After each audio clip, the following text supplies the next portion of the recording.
7,000 डॉक्टरी गांव की तरफ जाते हैं, तो आप सोचिए कि ये रिक्वायरमेंट कब डॉक्टर की पूरी होगी। ये है समस्या की जड़। और प्राइवेट सेक्टर इतना ज्यादा चार्ज कर रहा है कि आम इंसान उस फीस को सोच के डॉक्टर बनने और बनाने का सपना ही छोड़ देगा। इतनी ज्यादा फीस चार्ज हो रही है और गवर्नमेंट के मुकाबले उनकी सुविधाएं कम है। यह भी एक उल्टा है, मतलब सुविधाएं कम है, कम नीट स्कोर पे आपका सिलेक्शन हो रहा है और फीस इतनी ज्यादा। सब कुछ उल्टा है। अब इस चीज को समझें। अब यहीं से ही तो समस्या पैदा होती है। तो क्या हमें ये जो इतना सिनेरियो जटिल हो गया, इवन इनफैक्ट जो हमारी गवर्नमेंट है उसने नीट एग्जाम को तो बनाया इसलिए था कि ये जो धांधली चल रही है वो बंद हो जाए, पर हुआ क्या, उसका उल्टा, उससे ज्यादा हो गई है।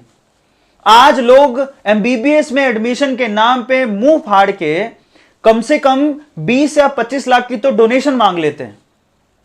और इनफैक्ट आप यह सोचिए कि इस सिनेरियो का फायदा बाहर के देशों को मिल रहा है। वो कैसे कि आपको मैं बता देता हूं, आप हैरान रह जाएंगे। पता नहीं इंडिया में एमबीबीएस इतना महंगा क्यों है।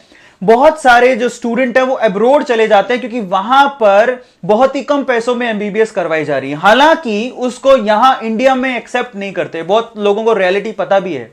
लोग चाइना चले जाते हैं एमबीबीएस करने में क्योंकि वहां पर 15 लाख रुपए में आपकी एमबीबीएस हो जाती है। रशिया में चले जाते हैं।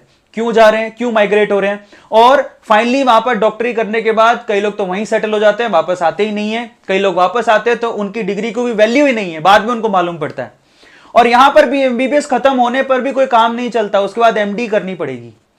3 साल की एमडी होती है, उसके बाद अब एक परफेक्ट डॉक्टर बनोगे। अब आप ये सोचिए कि जर्नी कितनी लंबी है। इतनी लंबी जर्नी, जबकि रिक्वायरमेंट 6 लाख से ज्यादा डॉक्टर्स की है। क्या यह समस्या जटिल नहीं है? क्या हमें इसके लिए कुछ करना नहीं चाहिए? इनपुट बहुत अच्छा है, आउटपुट की रिक्वायरमेंट भी अच्छी है, लेकिन बीच की मशीनरी इतनी जटिल है कि यह समस्या 10 साल में भी खत्म नहीं हो सकती। सो इस वीडियो के थ्रू मैं सिर्फ इतना कहना चाहता हूं कि ये जो प्राइवेट सेक्टर में बड़ी बड़ी फीसेस के साथ जो डॉक्टर बनाए जा रहे हैं और ये जो सिनेरियो पैदा हुआ है, उसको बदलने की जरूरत है। इस बात को आप गवर्नमेंट तक लेके जाइए, शेयर कीजिए, और मैं गवर्नमेंट से भी रिक्वेस्ट करूंगा कि इसके ऊपर कुछ कदम उठाए जाएं। जरूरी भी है। अब दूसरी चीज यह भी सोचने की जरूरत है कि जो बच्चा इतनी सारी स्कूल की फीस भर के, फिर कोचिंग की फीस भर के, और फिर प्राइवेट कॉलेजेस की महंगी फीस भरने के बाद जब डॉक्टर बनेगा, तो वो किस मेंटेलिटी के साथ डॉक्टर बन रहा है। Think of it. क्या वो उस मेंटेलिटी के साथ कभी सेवा भाव रख पाएगा?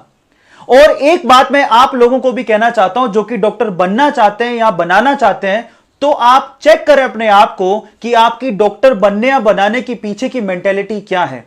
क्या आप सेवा भाव से डॉक्टर बनना या बनाना चाहते हैं या फिर पैसे की मेंटेलिटी के पीछे? Think of it. Thank you.